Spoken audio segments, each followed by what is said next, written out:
કેમ છો દોસ્તો? સ્ટોરીઓની દુનિયામાં સ્વાગત છે. ચાલો જાણીએ અનોખી સ્ટોરી જે સાંભળીને તમને મજા આવશે. મારું નામ રામ છે. હું 22 વર્ષનો છું. હું રાજસ્થાનના એક નાના ગામનો રહેવાસી છું. મારા પરિવારની સ્થિતિ બહુ સારી ન હોવાથી હું કામની શોધમાં ગુજરાત આવ્યો હતો. ગુજરાતમાં મને એક હોટલમાં નોકરી પણ મળે છે, પણ શરૂઆતમાં જ મુશ્કેલી ઊભી થાય છે કેમ કે મને ગુજરાતી ભાષા સમજતી નહોતી.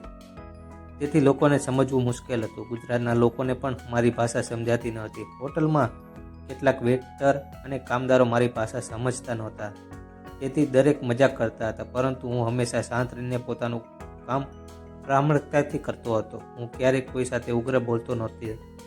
મારી મહેનત અને સચ્ચાઈને જોઈને હોટલના કેટલાક સિનિયર લોકો મારી પ્રશંસા કરતા, પણ હાસ્ય અને મજાકના કારણે અને મનમાં દુઃખ થતું હતું. એક દિવસ હું વિચારું છું કે હવે પૂરું થયું, હું ગામડે પાછો જાઉં, પોતાના કામનો પગાર લઈ જાઉં.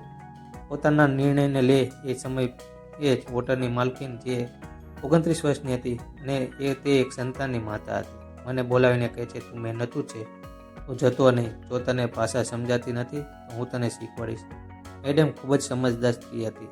તેણે મારી મહેનત જોઈ હતી, તેથી તે મને રોકવા માંગતી હતી. તે દરરોજ થોડા સમય કાઢીને મને ગુજરાતી ભાષા શીખવવા લાગી. શરૂઆતમાં હું થોડો શરમાતો હતો, પરંતુ ધીમે ધીમે મને રસ આવવા લાગ્યો. મને લાગે છે કે મેડમ ખૂબ જ ધીરજ ધરાવે છે અને મારા માટે સારા મનથી મદદ કરી રહી છે. ભાષા શીખવતા શીખવતા અમારી વચ્ચે એક માનવી સમજ, વિશ્વાસ અને લાગણી વિકસાવવા લાગી. હું હવે હોટલમાં વધુ ઉત્સાહથી કામ કરતો હતો. હોટલના ગ્રાહકો પણ મારી પ્રશંસા કરતા કેમ કે હું હંમેશા સારી સેવા આપતો હતો. મેડમને પણ લાગે છે કે આ છોકરો હોટલ માટે એક મોટો આશીર્વાદ છે. 6 મહિના પસાર થઈ ગયા. હવે હું સારી રીતે ગુજરાતી વાંચવા અને બોલવા લાગ્યો હતો. હોટલનું કામ પણ હું વધુ સારી રીતે ચાલી રહ્યું હતું, પણ જેમ કહે છે ને, સફળતા સાથે ક્યારેક ઈર્ષ્યા પણ આવે છે. હોટલના કેટલાક કર્મચારીઓએ મને અને મેડમની નજીકથી ખોટી રીતે સમજવા લાગ્યા. તે વાતો હોટલના માલિક એટલે કે મેડમના પતિ સુધી પહોંચે. તે ગુસ્સામાં આવીને મેડમને પૂછે છે, આ છોકરો તે તું આટલો સમય કેમ આપે છે? મેડમ શાંતિથી કહે છે, હું ફક્ત તેને ભાષા શીખવું છું. તે હોટલ માટે સારો કર્મચારી છે. પણ મેડમના પતિની ગેરસમજ વધતી ગઈ. મારા પણ દબાણ વધ્યું અને આખરે એક દિવસ મારે નોકરી છોડવી પડી. મેડમે મને રોકવાનો ઘણો પ્રયત્ન કર્યો, પણ પરિસ્થિતિ એ હતી કે હું રહી શક્યો નહીં. હું દિલથી પોતાના ગામ પાછો ગયો, પણ અમારી વચ્ચેનો માન અને આદર ત્યાં અટક્યો નહીં. મેડમ ક્યારેક ફોન કરીને પૂછતી કે તું ઠીક છે, અને હું હંમેશા સ્મિતથી કહેતો બધું બરાબર છે.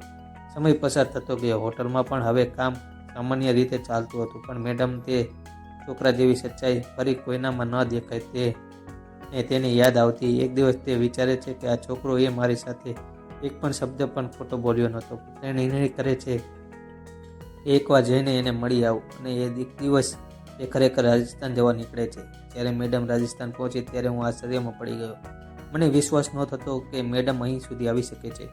હું ખુશ પણ હતો અને ચિંતિત પણ હતો. મારા પરિવારને ખબર નહોતી કે આ કોણ છે, ક્યાંથી આવી છે. મેડમ ગુજરાતી બોલતી હોવાથી સૌને સમજાતું નહોતું. તેણે અંગ્રેજીમાં સમજાવ્યું કે તે હોટલની માલકીન છે, જ્યાં તે કામ કરતો હતો. ધીમે ધીમે વાત સ્પષ્ટ થઈ ગઈ. પરિવારને ખબર પડી કે મેડમ એક સજ્જન સ્ત્રી છે, શિક્ષિત છે અને ફક્ત તેને મળવા આવી છે. તેનો કોઈ ખોટો હેતુ નથી. પરિવાર તેને માન આપ્યું અને મને કહ્યું, બેટા, તું જે સચ્ચાઈથી કામ કરતો હતો તેનો પુરાવો આ જ છે. મેં અને મેડમે નક્કી કર્યું કે હવે જીવનમાં દરેક પોતાના માર્ગે આગળ વધશે. મેડમ પોતાના બાળકો અને હોટલને માટે પાછી ગુજરાતી અને મને પણ હવે મહેનત કરીને પોતાનો નવો વ્યવસાય શરૂ કર્યો. અમારી વચ્ચેની સંબંધ હવે પ્રેરણા અને આદરની કહાની બની ગઈ. તેઓએ શીખવ્યું કે જીવનમાં ભાષા, જાતિ કે ઉંમરનો કોઈ ફરક નથી. મિત્રો, સાચી લાગણી, માન અને ઈમાનદારી જ માણસને મોટું બનાવે છે. આવી જ વાર્તા સાંભળવા માટે ચેનલને સબસ્ક્રાઈબ કરજો દોસ્તો. આભાર.